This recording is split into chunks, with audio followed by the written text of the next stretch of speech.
Bonitos, tudo bem com vocês? Estou aqui hoje para poder falar, para poder fazer uma revisãozinha daquilo que já foi falado em aula. E eu vou começar falando sobre. Botar aquela musiquinha de faroeste sobre a rivalidade Darwin versus Lamarck. Estão ouvindo a musiquinha de faroeste? Passando aqui aquela bolinha de poeira. Então é isso aí, pessoal. A gente vai começar a falar sobre as duas teorias que foram desenvolvidas por eles e o que tem de diferente entre elas. Vamos relembrar um pouquinho. Então, vou começar falando sobre a teoria de Lamarck. E é o seguinte, eu coloquei 4 tópicos aí, 1, 2, 3, 4, e eu vou falar explicadinho para vocês. É o seguinte, o Lamarck, ele tinha uma teoria que falava o seguinte, que existiam, vou usar o exemplo das girafas, ok? Existiam girafas que tinham um pescoço curto, que seriam essas girafinhas aqui da número 1. Mas reparem o seguinte, a árvore está lá no alto e a girafa não consegue comer o matinho, a plantinha. E aí, por conta dessa característica do ambiente, das árvores serem altas, as girafas, elas tendiam a esticar os seus pescoços, esticar as suas pernas, esticar o seu corpo para alcançar esse matinho que estava mais nas alturas. À medida que isso ia acontecendo, eles iam desenvolvendo algum membro do corpo, alguma característica, ok? No caso das girafas, eram as pernas e os pescoços. Passados um tempo, eles fazendo essa atividade, eu tenho o desenvolvimento agora de uma espécie em que o pescoço está grande. Então, repara, essa mesma espécie tinha um pescoço curto, mas por conta de uma característica da natureza do ambiente, ela foi capaz de modificar o seu corpo a ponto de ter pescoços e pernas longas para comer a plantinha. E aí ele fala o seguinte, não basta só o ambiente causar essa modificação no ser vivo. A partir daí, os descendentes desses seres vivos, eles vinham com o pescoço grande. E aí fica aquela coisa na nossa cabeça, meu Deus, mas aí não faz sentido. Porque pensa comigo, imagina o seguinte, eu sou uma pessoa que malha, mas aí eu de repente malhei mais a minha mão direita, meu braço direito do que o meu braço esquerdo. Então meu braço direito vai ficar mais desenvolvido do que o meu braço esquerdo, certo? Todo mundo concorda com isso. Isso tá ok. Acontece que se eu tiver um filho, segundo a teoria de Lamarck, o meu filho vai nascer com o braço direito mais desenvolvido do que o meu braço esquerdo. E isso não faz sentido, porque meu filho não vai carregar essa característica que foi desenvolvida por conta do meio, ok? Então, quando eu falo lá na teoria de Lamarck, tinham muitas incoerências. Não tem como o meu filho nascer com uma característica que foi desenvolvida ao longo da minha vida, ok? Ao longo do meu período ali de vida. E aí eu jogo essa tarjeta aí de incorreto, tá em inglês, porque vocês agora são international, estão falando inglês, e aí tá incorreta essa teoria.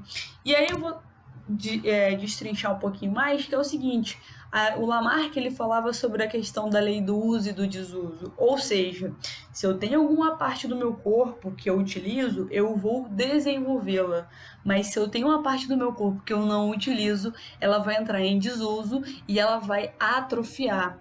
A gente consegue visualizar isso, por exemplo, pessoas que andavam, sofreram algum tipo de acidente por algum motivo, eles perderam o movimento da perna e a gente vê que os músculos eles começam a diminuir de tamanho, eles começam a atrofiar por causa da falta de uso, ou seja, pelo desuso. Isso realmente pode acontecer.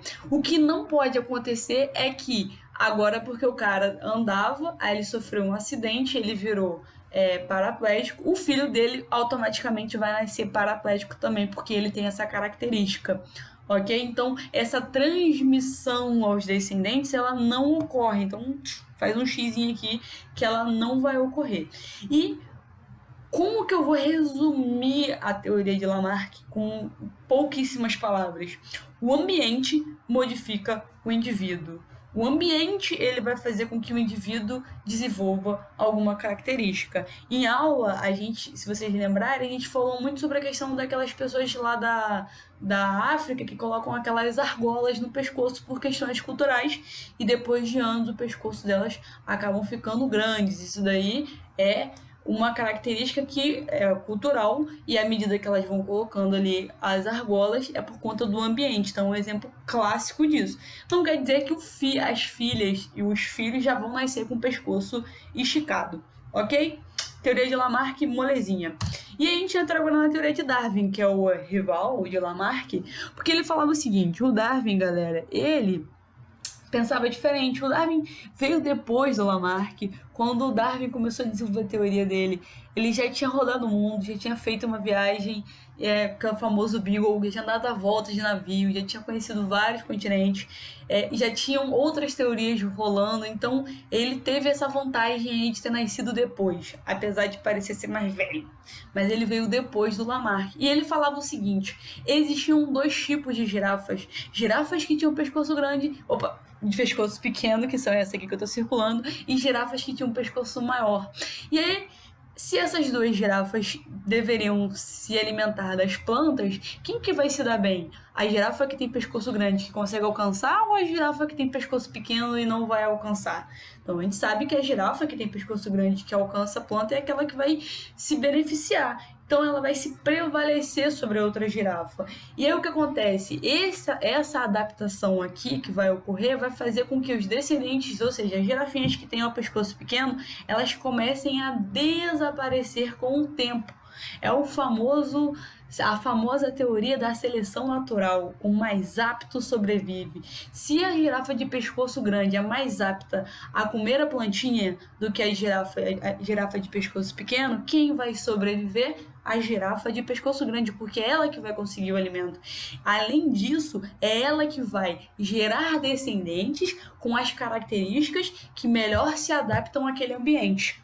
Ok? Então, olha só, repara na imagem. No primeiro tem aqui pescoço pequeno, pescoço grande pequeno, a galerinha da pequena já tá começando a morrer, só sobrevive as pescoçudas, e aí como elas só vão gerar descendentes de pescoço grande, em determinado momento não existirá mais a espécie de pescoço pequeno, somente a girafa de espécies com pescoço grande. Então, olha só, lembrando, é o mais apto àquele tipo de ambiente, não é o mais forte, é o mais apto, aquele que melhor se adapta, aquele que melhor se encaixa, aquele que melhor deixa descendentes que possam se reproduzir e continuar deixando descendentes. Então, resumindo aí, a teoria de Darwin, o mais apto sobrevive, ele tem que gerar descendentes, e falando em termos gerais, resumindo em duas palavrinhas, é o famoso seleção natural.